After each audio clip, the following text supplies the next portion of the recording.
프린트물 계속해서 볼게요. 거기 4번 문제의 미인번에 법원의 이행 판결에 의한 소유권의 이전이다. 그래서 이행 판결은 등기해야 된다. 확인 판결을 등기해야 된다. 그래서 등기 안 해도 되는 판결은 형성 판결이라고 이렇게 정리를 했습니다. 그럼 여기가 이제 뭐 이렇게 되는데 만약에 이게 등기법으로 문제가 올라오게 되면은 그러면 이 이행 판결이나 확인 판결을 등기를 할 때 그러면 공동 신청으로 할 거냐 단독 신청으로 할 거냐가 이제 등기법 문제로 나옵니다. 그럼 이거 요거 지금 이행 판결 확인 판결에 의해서 등기할 때 공동 신청으로 해야 돼요? 단독 신청으로 해야 돼요? 이 등기법 문제예요, 이거는. 그래서 민법 문제는 아니고 지금 이행 판결 확인 판결은 판결문이 있죠?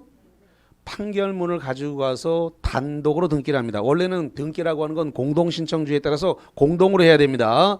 공동으로 해야 되는데 이 케이스는 뭐가 있다고요? 판결문이 있다고요.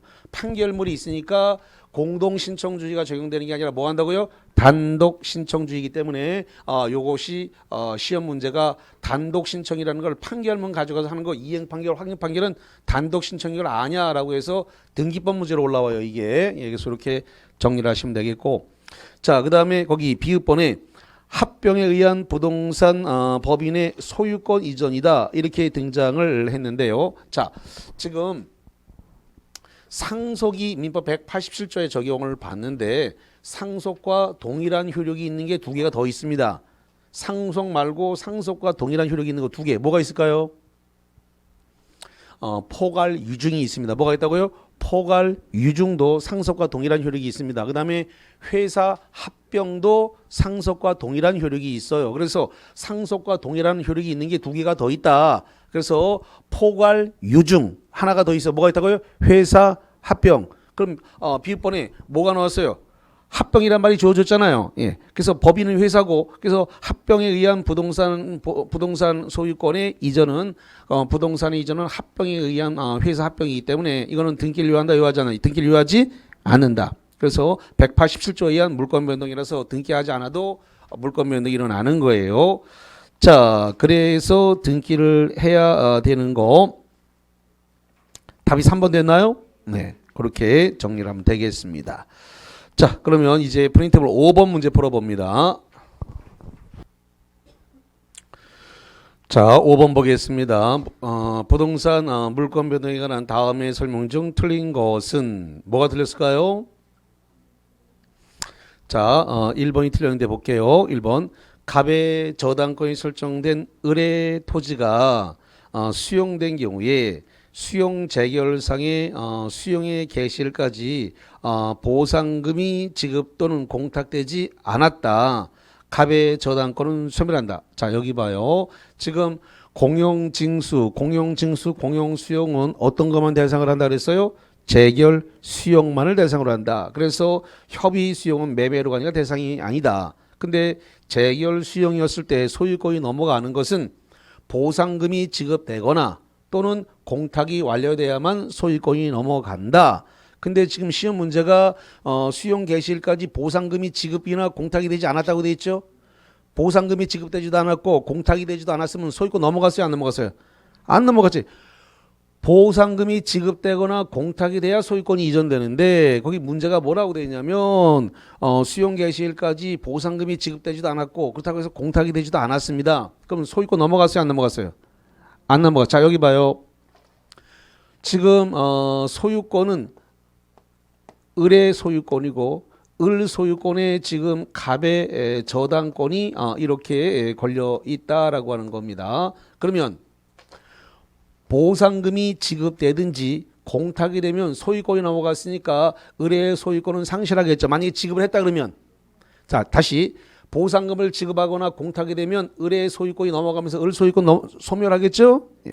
근데 지급을 했다고 안 했다고요? 안 했어요. 그러면 소유권이 살아있죠? 살아있으면 을한테 붙어 있는 저당권도 같이, 을한테 붙어 있는 갑의 저당권도 그대로 살아있죠. 그러니까 거기 갑의 저당권이 소멸했다. 틀렸네요. 을의 소유권이 보상금이나 공탁이 되지 않아서 을의 소유권이 아직 소멸되지 않은 상태이기 때문에 갑의 저당권도 소멸하지 않았다. 보상금을 수령하거나 공탁이 됐으면 을의 소유권은 소멸해요. 그런데 공탁이나 보상금 지급이 없었으니까 아직 을의 소유권은 상실하지 않았고 을 부동산에 을 토지에 설정된 갑의 저당권은 소멸한다 안 한다? 안 한다. 보상금을 수령했거나 공탁을 하게 되면 을의 소유권이 상실하면서 소유권에 걸려있던 저당권도 같이 소멸하겠죠. 근데 아직은 공탁이나 수령이 일어나지 않았으니까 아직 소유권은 넘어가지 않았습니다. 넘어가지 않았으니까 거기에 걸려있는 저당권도 소멸하지 않는다. 자, 그래서 저당권이 소멸한다 그랬으니까 틀려서 소멸하지 않는 겁니다. 자, 그럼 말을 한번 바꿔볼게요. 말을 바꿔서 만약에 이 보상금이 지급되거나 공탁이 됐다라고 봅시다. 이렇게 됐을 때 그러면 소유권이 상실이 되어졌습니다. 그러면 갑의 저당권도 소멸합니다. 그러면 갑은 이때 어떤 액션을 취할 수 있습니까? 아직 갈 길이 멀죠. 전혀 써먹지를 못한데 저당권에 의해서 이 보상금이나 공탁금을 물상대위할 수가 있다는 겁니다. 뭐 할 수 있다고요? 물상대위. 저당권에 의해서 뭐 할 수 있다고요? 물상대위. 수용 보상금을 갖다가 압류할 수 있다 없다? 있다. 들은 기억 나요 안 나요? 그 나지. 써먹으려니까 아직 길이 멀었다 보니까 알아도 써먹으려고 그러면 숙성이 돼야 되기 때문에 한참 걸려요. 그래서 배웠는데 이거를 써먹으려면 시간이 오래 걸려. 오래. 금방 안 돼. 그래서 자, 그래서 두 바퀴 돌고 세 바퀴 돌면서 바로 이제 응용하려면 좀 시간이 지나면 그 다음에 응용이 돼요. 지금 아직은 응용이 안 돼서 그런데 그래서 이렇게 만약에 보상금이나 공탁금이 지급됐다면 저당권이 소멸했습니다. 소멸하게 되면 가치 변형물이 남았으니까 가치 변형물에 대해서 물상대위에서 바로 이걸 뭐 해버리면 된다? 압류. 압류해버리면 뭐가 발생했다? 물상대위. 그래서 저당권에 의한 물상대위가 일어날 수 있다라는 겁니다. 자, 그래서 거기까지 관련 내용을 일단 봤고, 그래서 1번은 틀렸습니다. 갑의 저당권은 소멸 안 했어요. 그래서 보상금 지급도 안 됐고 공탁도 안 됐기 때문에 을의 소유권은 소멸하지 않았다. 고로 거기에 걸려 있는 갑의 저당권도 소멸하지 않았다. 자, 2번 갑니다. 공유 토지가 분할 판결을 확정된 때 슬러시 자릅니다. 자, 이거를 뭐라 부른다? 그러니까 잠깐만. 그러니까 이거를 다 배워도 써먹으려면 상당한 시간이 걸려요. 거기 뭐라 하냐면 공유 토지를 분할했다. 그게 공유물 판결이란 말이에요. 다시 한번 공유 토지를 뭐 했다고요? 분할 판결. 그럼 이거네. 이거 공유물 분할 판결이네. 거기 공유 토지가 공유물이에요. 다시 한번 공유 토지가 뭐가 된다고요? 공유물. 그 뒤에 뭐가 나왔어요? 분할 판결. 합치면 뭐가 됐어요? 공유물 분할 판결. 공유물 분할 판결은 무슨 판결? 형성 판결. 등기한다 안 한다? 안 한다. 그래서 거기 공유물 분할 판결이 확정될 때는 분할 등기 전이라도 물권 변동이 일어난다. 여기서 등기 안 해도 물권 변동이 발생을 한다. 물권 변동이 그래서 발생을 했단 말이에요. 형성 판결이기 때문에 공유물 분할 판결이 떨어지면 등기를 하지 않아도 물권 변동이 바로 일어난다. 이런 소리예요. 자, 그래서 2번 맞고 3번 매수인 을이 매도인 갑을 상대로 소유권 이전 등기 청구 소송에서 승소하여 판결이 확정되었다. 슬러시 자릅니다. 자, 이거를 뭐라 부른다? 승소 판결 받았어요. 거기 지금 소유권 이전 등기 청구 소송에서 거기 확정 판결 받았습니다. 이걸 뭐라 본다? 자, 여기 봐. 그 판결을 이행 판결이라 부르는 거예요. 뭐라 한다고요? 이행 판결. 그래서 매도인은 매수인한테 등기 넘겨주세요 라고 해가지고 승소 판결이 났어요. 그럼 매도인이 매수인한테 등기 넘겨줘야 되는 거예요. 등기 넘겨줘야 되니까 무슨 판결이라고요? 이행 판결. 자, 그래서 승소 판결이 확정되었다 하더라도 을이 즉시 소유권 취득하는 것은 아니다. 왜 즉시 소유권 취득하는 거 아니다? 등기를 해야 되니까. 그래서 이행 판결 가지고는 소유권이 안 넘어와. 그 판결문 가지고 가가지고 뭘 해야 돼요? 등기를 해야만 소유권이 넘어와요. 그러니까 즉시 소유권 취득하는 건 아니다. 당연히 판결문을 가져가서 단독 신청을 하면 되는 겁니다. 공동신청주의가 아니니까 판결문에 의해서 등기하면 바로 소유권 넘어오는 거예요. 그래서 즉시 취득하는 거 아니다. 맞다. 그 다음에 두 번째, 복구가 심히 곤란할 정도로 포락이 되었다. 부동산 학계료도 나오죠.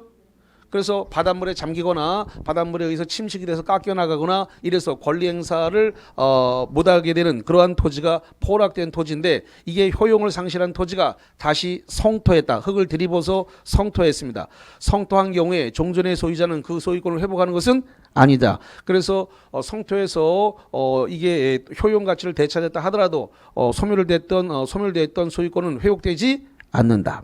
맞는 말이고. 5번, 갑이 그 소유 토지를 을에게 매도하고 이전 등기를 해준 뒤 사기를 이유로 매매 계약을 적법하게 취소했습니다. 을의 등기가 말소되기 전이라도 갑은 소유권을 회복한다. 자, 이런 이야기예요. 지금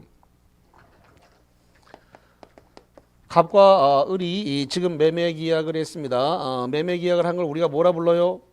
법률행위라 그래요. 계약했으니까 뭐라 본다고요? 법률행위. 법률행위에 따라서 지금 대금을 치고 등기를 넘겨줬습니다. 소유권 이전 등기를 해줬네. 소유권 이전 등기를 해줬는데 이 법률행위, 이 계약 자체가 사기에 의해서 일어났다는 겁니다. 그래서 이 계약 자체를 사기에 의해서 제착 사강에 의해서 뭐 한다고요? 취소를 했어요. 취소를 하게 되면은 상대방한테 없던 소유권은 자동으로 백해서 매도인에게 복귀한다. 이게 소유권의 뭐라고요? 복귀. 그래서 아까 교재 해석을 뭐라고 부른다 그랬어요? 유인성. 아까 187조 교재에서 5번에서 그 표시하고 형광펜 해드렸죠? 예. 그럼 등기한다 안 한다? 안 한다. 어디 있다? 민법 187조 상공 판경기 이 소관에 들어있는 내용이다. 이거예요. 교재에서 5번에 거기 지금 교재가 237페이지 거기 심화학습 5번에 매매계약이 해제 취소로 소유권이 등기가 없이 복귀한다 라고 됐어요. 소유권이 복귀하는 거 이걸 뭘 한다고요? 요인성. 등기 없어도 되잖아. 그게 5번 내용이었단 말이죠. 자, 그래서 조금 계속 좀 열심히 좀 제가 그 파일에다 끼얹고 다니란 말은 한 번 보고 버릴 문제가 아니기 때문에 대부분 제가 가지고 오는 문제들은 상당히 좋은 문제들이기 때문에 그래서 여러 번 반복적으로 보면 효과를 볼 수 있는 문제들로 구성되어 있거든요. 그러니까 파일에다 끼워가지고 버릴 거 아니니까 자꾸 아까 다니면서 짬이 날 때마다 좀 보시라는 겁니다. 자, 이제 어디로 갈 거냐 그러면 혼동으로 가겠습니다. 자, 교재 262페이지입니다.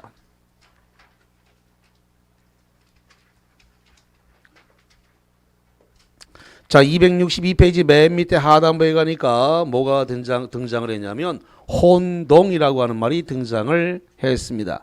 자, 들어가기 전에 잠깐만 혼동을 설명하고 갈게요. 지금 어떤 원인에 의해서 소유권과 제한 물권이 한 사람에게 귀속이 됐습니다. 다시 어떤 원인에 의해서 어떤 원인이라는 묻지 않습니다. 어떤 원인에 의해서 소유권과 제한 물권이 한 사람에게 귀속이 되면 소유권은 완전 물권이니까 소유권만 남기고 제한 물권을 날려버립니다. 제한 물권을 날리는데 등기를 하지 않아도 날렸습니다. 이거를 혼동에 의한 물권 소멸이라고 하는데 이게 기타 법률 규정 안에 들어있다는 겁니다. 어디 들어있다고요? 기타 법률 규정. 아까 형광펜 했을까요? 네. 아까 237페이지 아까 거기서 분명히 제가 형광펜 해드렸습니다. 혼동에 의해서 아까 2번에 있었습니다. 그래서 혼동에 의한 물권 변동 그것도 등기하지 않아도 자동으로 효력이 소멸시킨다라는 겁니다. 자, 그러면 혼동이 뭐냐라는 걸 정리했습니다. 다시 합니다. 혼동은 자 지금 이런 케이스예요. 소유권과 제한물권이 한 사람에게 귀속됐다는 소리죠. 소유권과 제한물권이 한 사람에게 귀속되면 소유권만 남아있으면 되니까 제한물권 필요가 있다 없다? 없다. 그러니까 제한물권을 이렇게 날려버리는 이러한 행위를 이걸 뭐라 그런다고? 이걸 혼동. 이걸 혼동이라 부른다. 이거예요. 그러면 케이스가 여러 개의 케이스가 발생을 하니까 자, 그 케이스를 좀 정리를 하겠습니다. 이 혼동도 거의 매년 출제가 되는 곳이니까 좀 잘 좀 정리를 하셔야 돼요.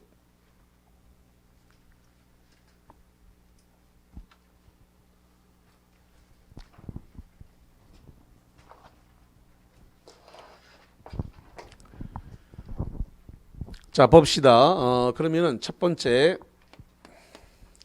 지금 토지 소유자 갑이 있습니다. 그래서 토지 소유자 X토지 이 갑 소유자 갑입니다. 여기에 대해서 지금 을이 이 지상권을 가지고 있습니다. 지상권은 용익물권이고 제한물권인가요?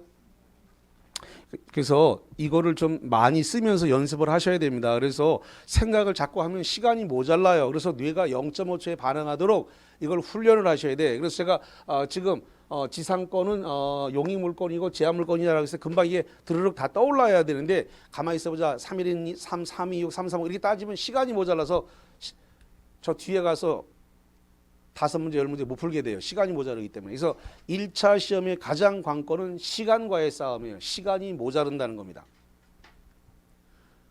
만약에 개론해서 계산 문제 가지고 5분, 10분만 넘겨버리면 뒤에 5문제, 10문제 그냥 날려버리는 거야. 풀 수 있는 시간이 이미 끝나버린 거야. 그래서. 그러니까 시간 싸움이야. 시간 싸움. 2차는 시간이 잘 안 모자르는데 1차는 결정적으로 시간이 모자르다고. 그래서 속독하는 훈련을 하셔야 돼. 속독. 빨리 읽고 모르면 빨리 찍고 넘어가야 돼. 그걸 붙잡고 다시 씨름해서는 안 돼.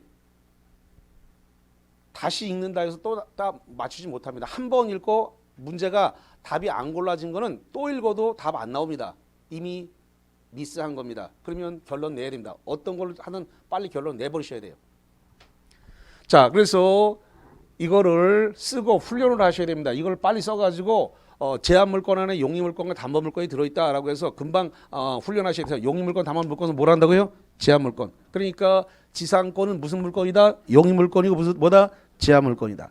그런데 을이 어떤 원인에 의해서 갑의 토지에 대한 소유권을 취득했습니다. 그러면 소유권과 제한물권이 한 사람에게 귀속됐죠?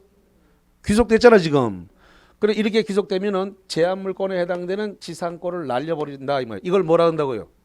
혼동이라고 한다고요. 등기해야 된다고요? 등기 안 해도 날아간다고요?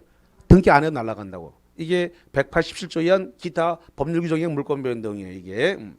자, 그 다음에 지금 을이 지상권자인데 아마 갑이 아버지였는가 봅니다. 그래가지고 지금 아버지로부터 이 토지를 상속받았습니다. 상속받아도 소유권 넘어온 거죠. 그러면 상속에서 소유권 취득하게 되면 역시 소유권 취득했으니까 지상권이 필요 없으니까 상속에 의해서도 이 지상권을 뭔다고요? 날라가는 겁니다. 예. 자, 만약에 여기가 저당권이 있다라고 해볼게요. 저당권 똑같습니다. 저당권자가 소유권을 취득했다. 그럼 이 저당권 날라갑니까? 안 날라갑니까? 날라가요. 뒤에 저당권도 역시 담보물권, 제한물권이죠. 제한물권 날라가는 거야. 똑같은 거야. 그러니까 자꾸 쓰면서 훈련을 하셔야 돼요. 이거를. 이게 지상권인데 저당권으로 바꿔라도 똑같이 저당권도 뭐 한다고요? 날라간다. 제한물권은 뒤에 있는 건 다 날라가는 거예요.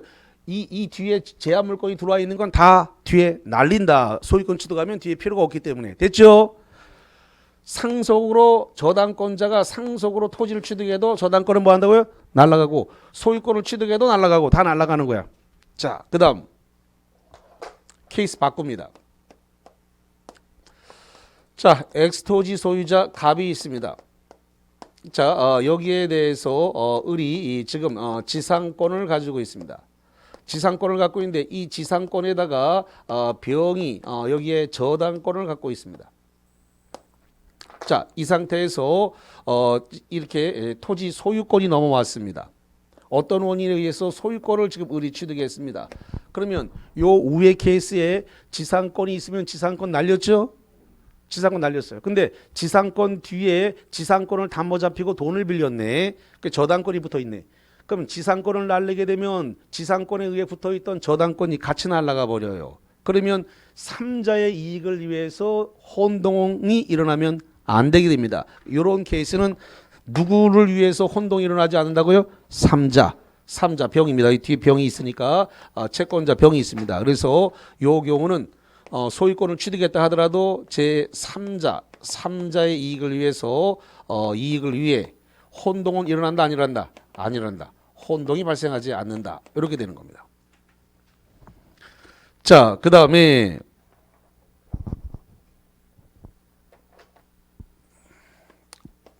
자, X토지가 이렇게 있다 치고 자, X토지가 갑의 소유라고 해보겠습니다. 여기에 대해서 을이 지금 1번 저당권을 가지고 있습니다. 그 다음에 병이 2번 저당권을 가지고 있습니다.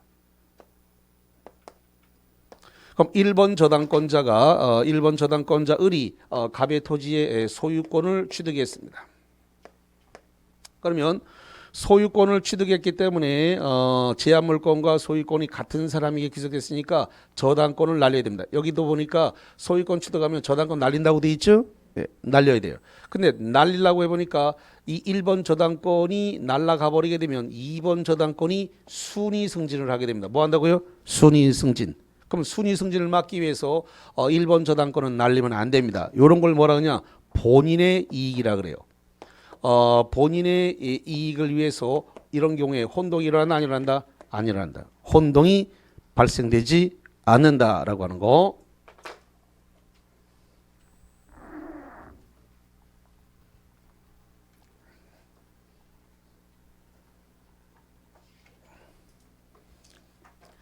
자, 케이스 4번. 자, 엑스토지, 갑의 엑스토지가 있다라고 해봅시다. 자, 이 갑의 엑스토지에 대해서 지금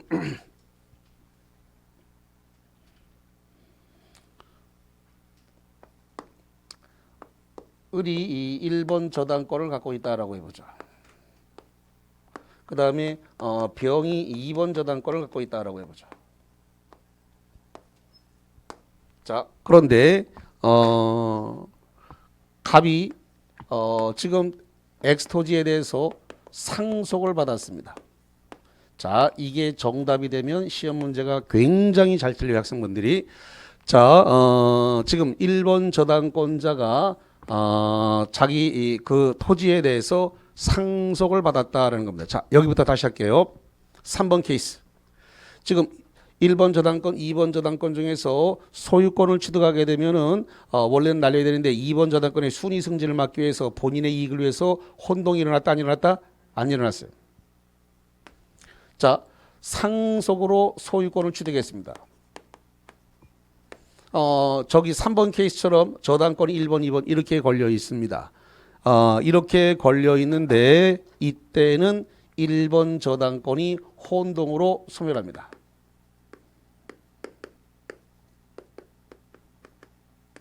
아주 조심을 하셔야 돼.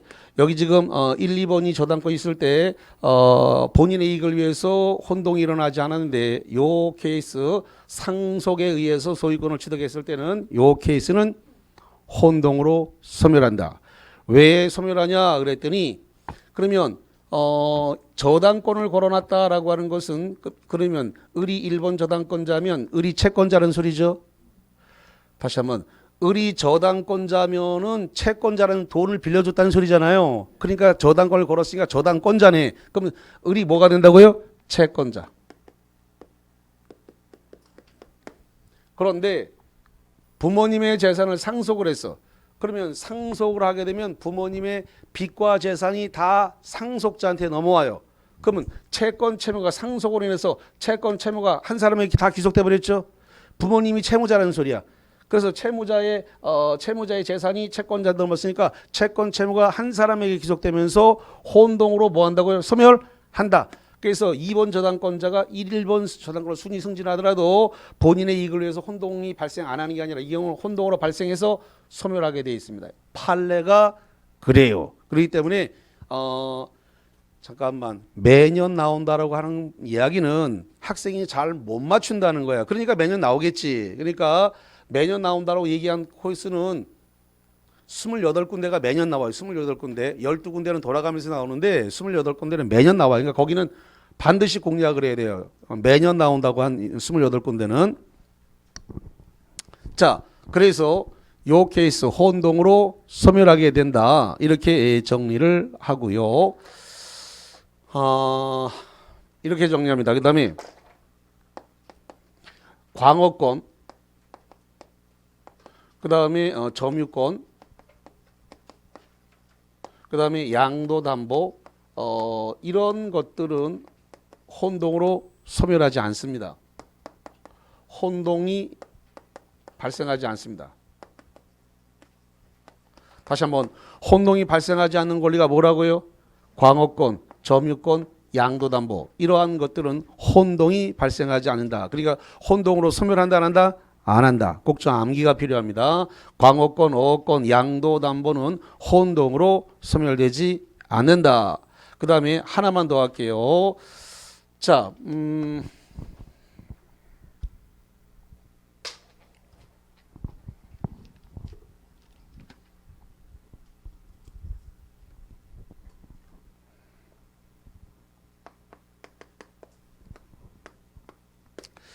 자, 어떤 법률행위에 의해서 법률행위 계약에 의해서 계약에 의해서 소유권 이전 등기를 이렇게 해 줬습니다. 자, 소유권 이전 등기를 해 줬는데 이 계약 자체가 지금 무효, 취소, 해제가 됐습니다. 무효나 취소나 해제가 됐다. 그러면은 상대방한테 넘어가 있는 소유권은 자동으로 백해서 소유권의 복귀가 일어난다 그랬나요? 아까 다 했는데 이거 뭐가 일어난다고요? 소유권의 복귀. 뭐라 한다 그랬어요? 유인성. 대법원 판례가 유인성이라고 했습니다. 그러면 소유권이 넘어갔다. 지금 우리가 본 건 다 소유권이 넘어갔잖아요. 이렇게 소유권이 다 넘어갔는데 이 소유권 넘어간 이 계약이 무효, 취소, 해제가 됐다는 거예요. 무효, 취소, 해제. 그럼 소유권이 넘어가 가지고 혼동으로 소멸된 소유권이 넘어간 바람에 제한물권과 소유권이 같은 사람에 넘어가면 혼동으로 소멸한 권리들이 많겠죠. 혼동으로 소멸한 권리들이 많어. 근데 이게 지금 소유권이 넘어갔는데 그게 소유권이 무효 취소, 그 계약 자체가 무효 취소가 돼가지고 소유권이 복귀가 돼버렸어요. 소유권이 복귀가 되면 이 뒤에 혼동으로 소멸했던 권리들이 다시 부활을 하게 됩니다. 다시 이렇게 되돌아와. 그래서 다시 원권리 제한물권들이 다시 회복돼 버립니다. 회복. 그래서 예수님처럼 부활이 일어난다 이겁니다. 살아났어. 그래서 이 계약 자체가 소유권이 넘어갔는데 소유권이 어떤 원인에 이 계약 자체가 무효, 취소, 해제가 돼서 소유권이 복귀가 돼 버리면 이 소유권이 넘어옴으로 말미암아 혼동으로 소멸됐던 제한물권 권리들이 다시 원래대로 회복이 돼 버린다. 회복이 돼서 예수님처럼 부활이 일어난다. 이런 이야기예요. 그래서 여기가 조금 까다롭습니다. 자, 여기까지 정리한 상태에서 프린트물 7번을 풀어봅니다.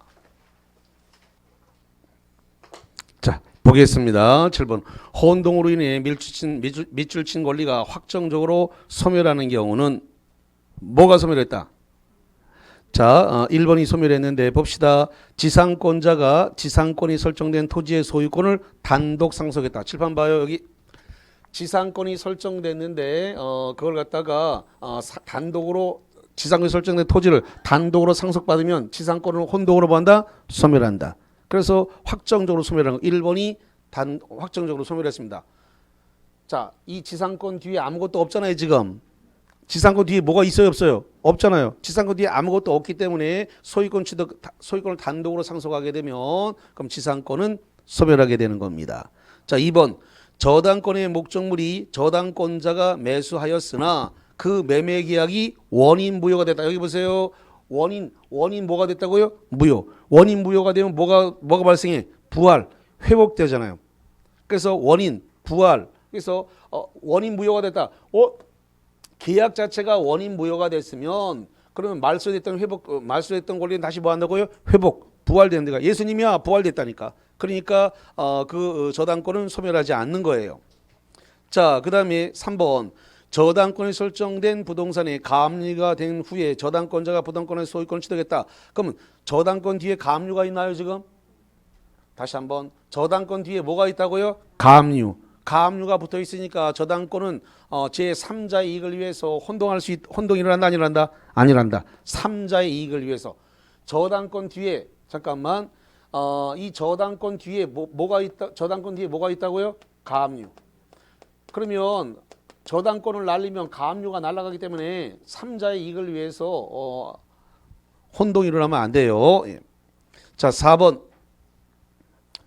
갑의 지상권에 대해서 을이 1번 저당권, 그 다음에 병이 2번 저당권을 취득한 후 을이 1번 지상권을 을이 그 지상권을 취득했다라고 되어 있습니다.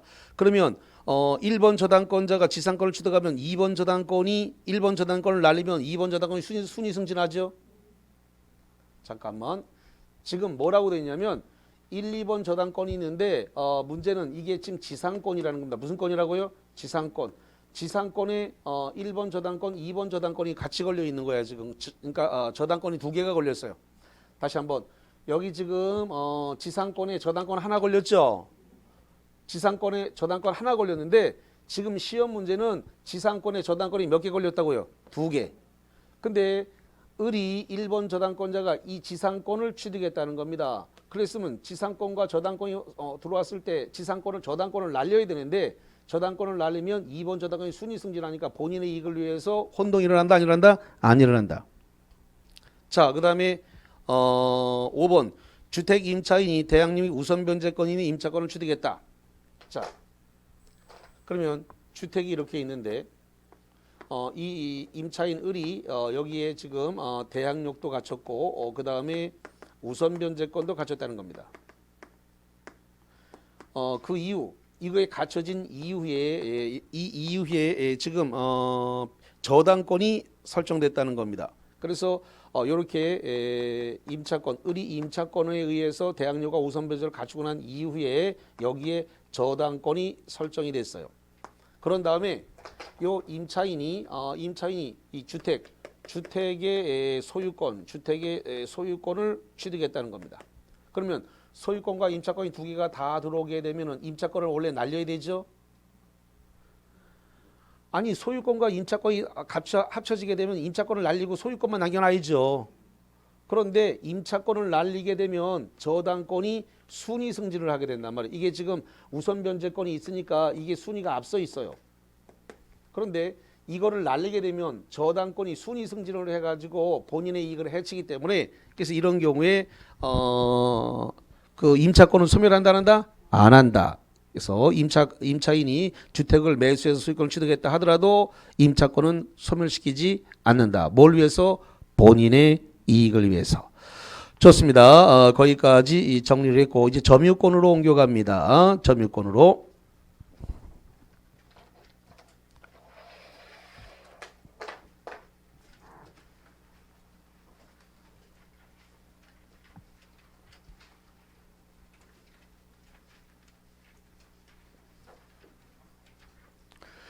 자, 여기 지금 점유권이 나왔는데 이 점유권이라고 하는 것은 목적물을 갖다가 지배하고 있기만 하면 발생하는 겁니다.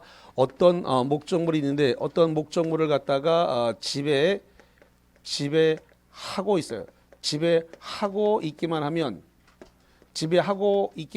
바로 점유권이 발생을 합니다. 그러면 지배하고만 있으면 발생한다 그랬으니까 본권이 있냐? 본권 유무를 따질까요? 안 따질까요? 본권이 있냐 없냐를 따질 필요가 없다라는 겁니다. 자, 여기 보세요. 본권은 뭐예요? 본권은 목적물의 점유를 정당화시켜주는 권한입니다. 그래서 소유권은 없다 하더라도 지상권에 의해서 목적물 토지를 점유하고 있느냐, 전세권에 의해서 토지를 점유하고 있느냐, 저당권, 유치권, 어쨌든 이 본권이라는 것은 목적물의 점유를 정당화시켜주는 권한을 뭐라 한다고요? 본권. 그런데 점유권은 본권이 있냐 없냐를 따지지 않고 현재 목적물을 지배하고 있기만 하면 인정하는 권리를 점유권이라고 한다라는 겁니다.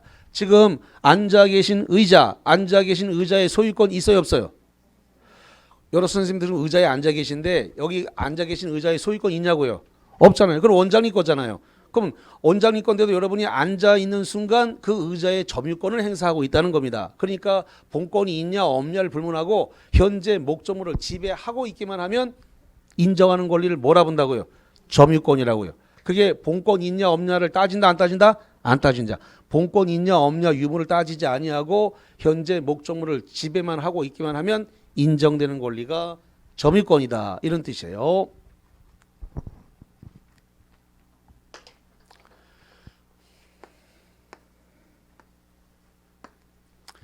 자, 점유를 지금 하는 데 있어서 이 소유의 의사를 가지고 하는 점유를 뭐라 본다?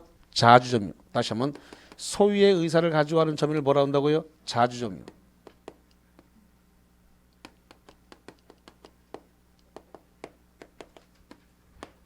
그러면 소유의 의사가 없는 점유는 타주 점유라고 부른다 이거죠.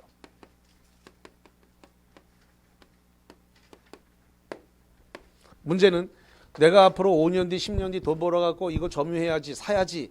이것은 소유의 의사로 보지 않습니다. 그러면 점유 개시 시점에 객관적 권한에 의해서 객관적 점유 권한입니다. 점유 권한에 의해서 판단합니다. 자, 객관적 점유 권한에 의해서 판단한다는 것은 계약서에 뭐라고 점유를 시작할 당시에 뭐라고 썼냐는 겁니다. 매매 이렇게 썼으면 무슨 점유가 되는 거예요? 매매 그랬으니까 소유의 의사를 가지고 사갔잖아요. 그게 무슨 점유가 된다고요? 자주. 거기다가 전세권 이렇게 쓰면 뭐가 되는 거예요? 전세권 쓰게 되면 타주예요. 그래서 점유 개시 시점에 객관적 외형적 점유 권한에 의해서 판단하는데 만약에 지상권 이렇게 쓰면 계약서에 지상권이라고 써지면 소유의 의사가 있다 없다? 없다. 전세권 소유의 의사가 없는 거죠. 임차권 이렇게 쓰여졌다거나 그 다음에 수탁자가 하는 점유는 무슨 점유를 본다고요? 타주 점유. 자, 그래서 지금 매매를 원인으로 소유했다. 그러면 소유의 의사가 있는 겁니다. 자주점입니다. 그다음에 뭐 임대인이다. 이렇게 되면 이런 임대인의 점유 이런 거 전부 다 자주점유죠. 그다음에 지금 도둑놈 이 도인입니다.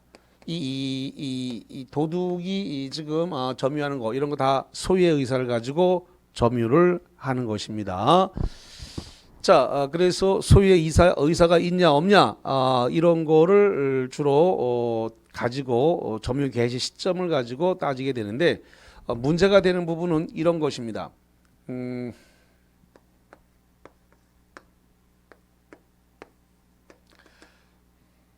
자, 이게 건물이라고 한번 해보죠. 자, 건물이 이렇게 있다. 그러면 건물에 이렇게 임차인이 이렇게 있어요. 그러면 임차인이 건물 부지를 점유하느냐라는 문제입니다. 자, 임차인이 건물 부지를 점유한다 안 한다? 대법원 판례가 임차인이 건물 부지를 갖다가 이 건물의 부지를 임차인은 점유하지 못한다 이렇게 돼 있어요. 그러면 이 임차 건물의 부지를 점유하는 것은 건물주만이 임차 부지를 점유한다 이렇게 돼 있습니다. 자, 건물 부지를 점유하는 것은 임대인만이 임대인 그러니까 건물주죠. 건물주만이 지금 건물 부지를 점유하고 임차인은 건물의 임차지상의 점유는 하지 못한다. 사실상 지배를 하고 있다 하더라도 점유를 인정하지 않는다라고 대법원 판례가 나와 있습니다. 자, 다시 합니다. 건물 임차인은 임차지상의 건물 부지에 대해서 점유권을 행사한다 못한다? 못한다. 누구만 그 점유권을 행사할 수 있다고요? 건물주만이 임차 건물의 건물 부지를 점유한다. 설령 건물주가 미국에 가 있든 영국에 가 있든 프랑스에 가 있든 따지지 않습니다. 그래서 현실적 지배를 하지 않더라도 건물주만이 건물 부지를 점유한다라고 대법원 판례가 나와 있다는 겁니다. 자, 그 판례를 일단 찾아드리겠습니다. 자, 그래서 어디를 좀 보냐면은 274페이지 꼭대기 2번인데 거기다가 별표를 쳐보세요. 건물 부지의 관념적 지배다. 274페이지 꼭대기 2번입니다. 건물은 그 부지를 떠나서 존재할 수 없는 것이므로 건물의 부지가 된 토지는 그 건물의 소유자가 점유하는 것으로 볼 수 있고, 이 경우 건물 소유자가 아닌 자, 임차인, 건물 소유자가 뭐 전세권자도 마찬가지겠습니다만 건물 소유자가 아닌 자가 건물에 거주하더라도 건물의 부지를 점유할 수 있다 없다? 없다. 건물 부지의 점유는 건물 소유자가 현실적으로 건물을 점거하고 있지 아니하고 있더라도 건물의 소유를 위해서 건물 부지를 점유한다. 그래서 건물의 부지는 누구만 점유한다고요? 건물주. 요거 건물 부지에 대한 점유는 건물주만 할 수 있다라고 판례가 나와 있다고. 지금 방금 판례 건물주만이 점유주다라고 되어 있습니다. 그래서 건물에 임차인이나 전세권자가 있다 하더라도 건물 부지의 점유권은 인정되지 않는다라는 판례인데, 이 판례를 시험 문제에 잘 내기 때문에 이걸 좀 기억을 해야 합니다. 자, 그 다음에 지금 이제 지금 요 지상권자, 전세권자, 임차권자 이자들이 현재 목적물을 갖다가 점유를 하고 있습니다. 그래서 이걸 점유하고 있는 거를 직접 점유자라 그래요. 무슨 점유라고 한다고요? 직접 점유다. 직접 점유자인데 이 사람들을 전부 다 타주 점유라 불렀습니다.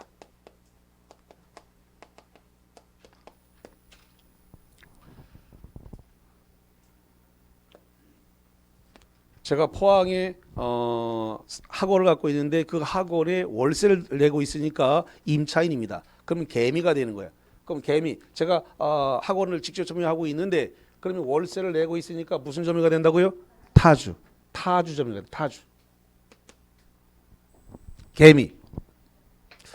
자, 그러면 지금 매매, 임대인, 도독 이런 사람들은 현재 소유자이죠. 소유자이에요, 임대인이. 그래서 이 사람들은 간접점유자라고 부릅니다.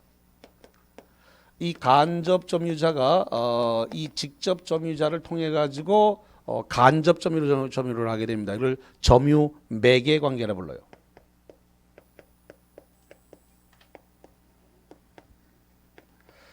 용어가 자주 보지 않던 용어라서 많이 낯섭니다. 간접점유자가 직접점유자를 통해서 이렇게 목적물을 점유를 해요. 이걸 관념적 점유라고 그래요. 무슨 점유라고요? 관념적, 머릿속으로 상상적으로 점유를 한다 이거죠. 제가 포항에 있는 학원을 하고 있으니까 직접 점유자입니다. 건물주가 차 타고 가면서 그랬다는 거죠. 저 건물 내 거야 이러면서, 내가 내 거야 이러면서 이렇게 하면서 손짓을 하고 갔습니다. 저거 내 거야 이렇게 얘기했다는 거예요. 그러면 제가 직접 점유를 통해서 건물주가 간접 점유를 하고 있는 이 관계를 무슨 관계를 한다고요? 점유 매개 관계라고 부른다. 점유 매개 관계. 자, 문제는 점유 매개 관계는 중첩적으로 발생할 수 있을까요? 중첩이란 말은 더블입니다. 더블. 중첩적으로 발생할 수 있다 없다? 있다. 왜 있냐? 제가 지금 그 학원을 갖다가 다시 전대차 놓을 수 있을까 없을까? 있죠. 학원을 전대차 놓을 수 있어요. 그러면 전대차에 의해서 점유 매개 관계는 뭐가 발생한다고요? 중첩적으로 발생할 수 있다 없다? 있다. 점유 매개 관계는 중첩적으로 발생할 수 있다. 그래서 전대차에 의해서 점유 매개 관계는 중복. 자, 점유 매개 관계는 중복. 다른 말로 얘기해서 중첩하여 발생할 수 있다 이거죠.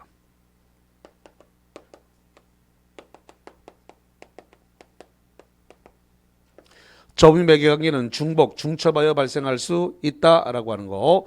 그래서 전대차와 관련해서 중첩이 발생할 수 있다. 이렇게 전제를 하겠습니다.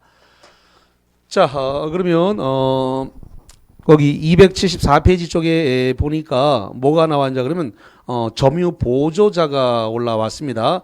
점유 보조자는 아까도 말씀드렸습니다만 가사도우미라든가 알바생이라든가 물건을 사실상 지배를 할 수 있지만, 문제는 그 알바생이나 가사도우미를 점유시킨 점유주만을 점유권이 있다라고 인정해 준다는 겁니다. 거기 195조 조문을 한번 볼게요. 274페이지 하단부입니다.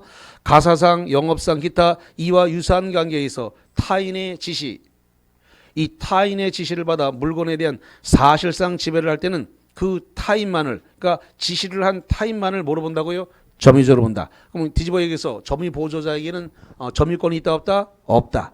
그래서 점유권이 없다라고 하는 거 보시면 돼요. 그래서 거기 275페이지 맨 꼭대기 그런 말을 써놨습니다. 점유 보조자는 점유권이 없고 점유주만이 뭐가 있다고요? 점유권이 있다. 이렇게 되어 있습니다. 자, 그래서